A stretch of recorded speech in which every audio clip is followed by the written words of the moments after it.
So maybe you're in the market for a C5 Corvette, or maybe you're thinking about buying a C5 Corvette, or maybe you have a Corvette and you just want to hear what I have to say about this. Furthermore, you clicked on this probably because you're wondering if you can daily drive a C5 Corvette. Now, I know a lot of my viewers already own Corvettes, but this is, like I said, more geared towards people that are looking to get into a Corvette, maybe a younger automotive enthusiast, maybe they want a C5 Corvette as their first car, as they are becoming more affordable. And maybe you have some questions or concerns about practicality and daily usability. So let's go ahead and get into that.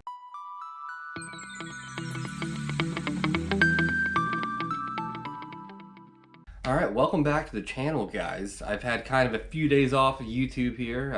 Hope everyone had a good Easter. I still got in-laws here visiting, so I thought I'd at least get at least one video out this week for you guys. Now, the question for today, as far as this video goes, is can you daily drive a C5 Corvette? Now, obviously, you can daily drive anything. It comes down to a matter of should you daily drive a C5 Corvette? So let's go ahead and get into it. So I've broken this segment down into 5 different categories: reliability, practicality, fuel economy, comfort, and lastly, insurance. Yeah, that's something you kind of overlook a lot of times while looking at a car. And this is more geared towards a younger buyer, if you will. Something to think about if you're going to use your C5 as your only car and your daily driver. Let's start with reliability. Now, if you follow my channel, about a month or two ago, I did a video solely on the C5 Corvette's reliability, and they're very reliable cars. There's a handful of things you got to watch out for, but once they're remedied, they're very solid.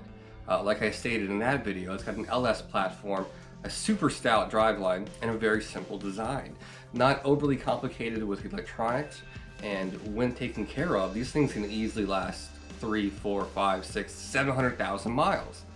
I'm not kidding, on the original block. But yeah, for a 20-year-old car, these things hold up very well. The bodies don't age too much because they're all fiberglass, so if they do get dented, they just crack.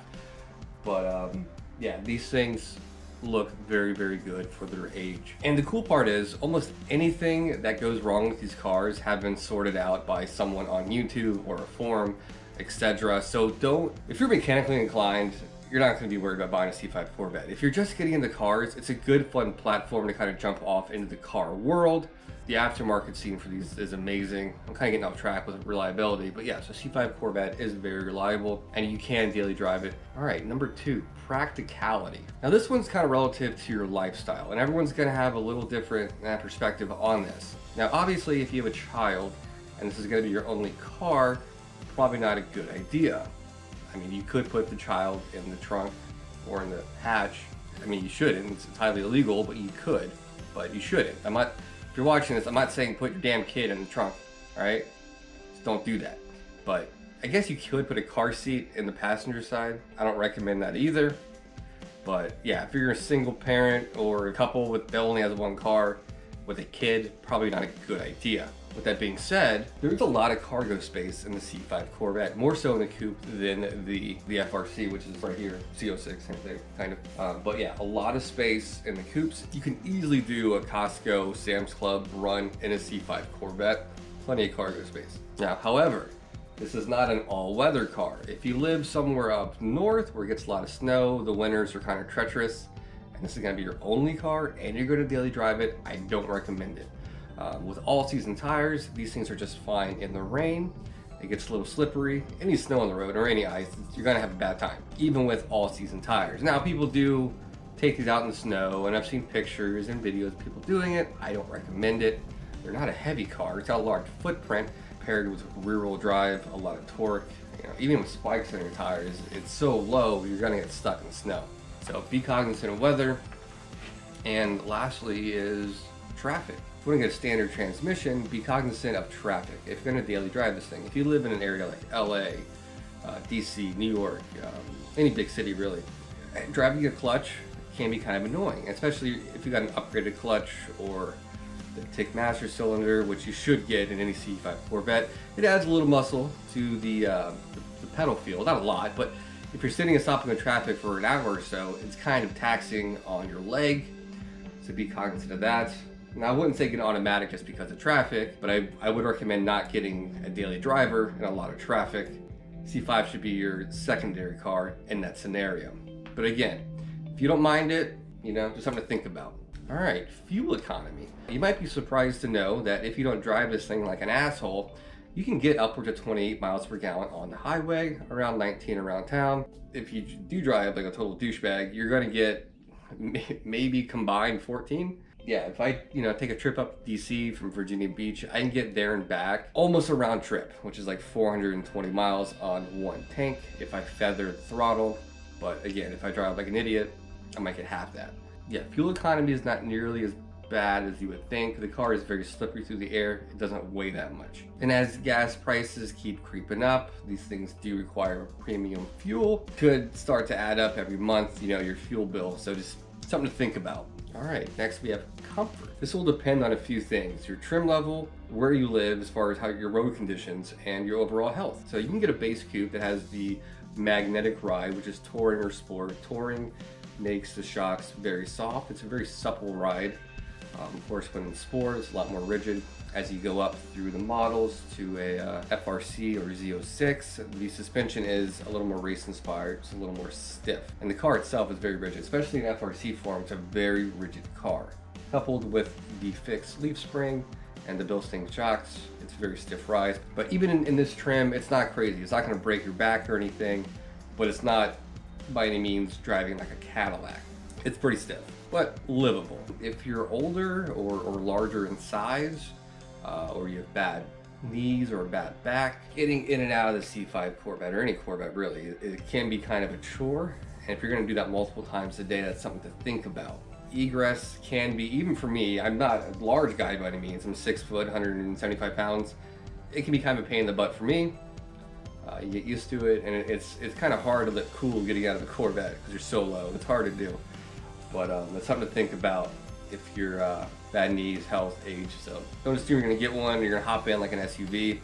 Things very low.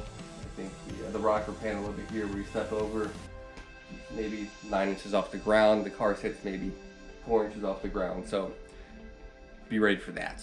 And lastly, I would look at the quality of roads. I know California has some pretty god-awful roads.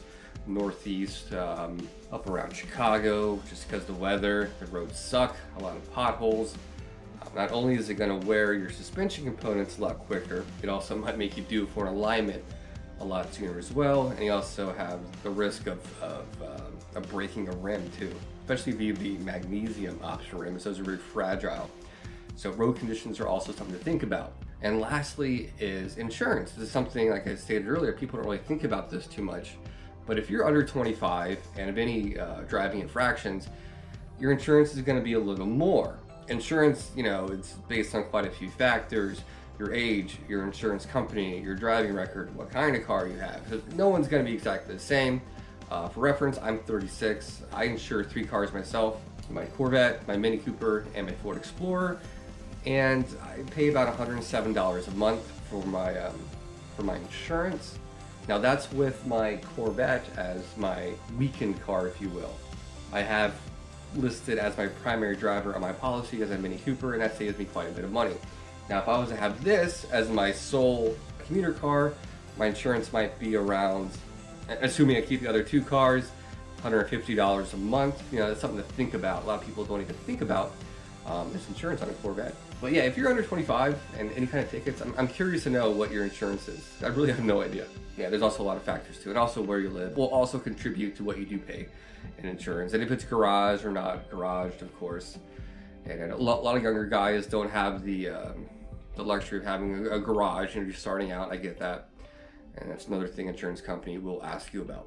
Well, I hope these 5 little things have helped someone out there. Yeah, this video is kind of long overdue. I pretty much did this entire video off the cuff. I've had so many Corvettes. It's like, I drive this once a week to work. It can be kind of annoying sometimes because it's so low over bumps and stuff, but yeah, it is what it is. That's the Corvette tax, I guess. But people do it. People daily drive these things. I daily drove my GTO for about 6 years. That's more of like a sedan, But that was easy to do. It's much higher, softer. But a Corvette's very doable if you have the will. So, alright. I'm tired today, guys. Sorry, my energy's kind of low. I'm tired. Yeah, that's it. I'll be back at least one more time this week for some Corvette news. And, and obviously last week, I hope you enjoyed my April Fool's Day one.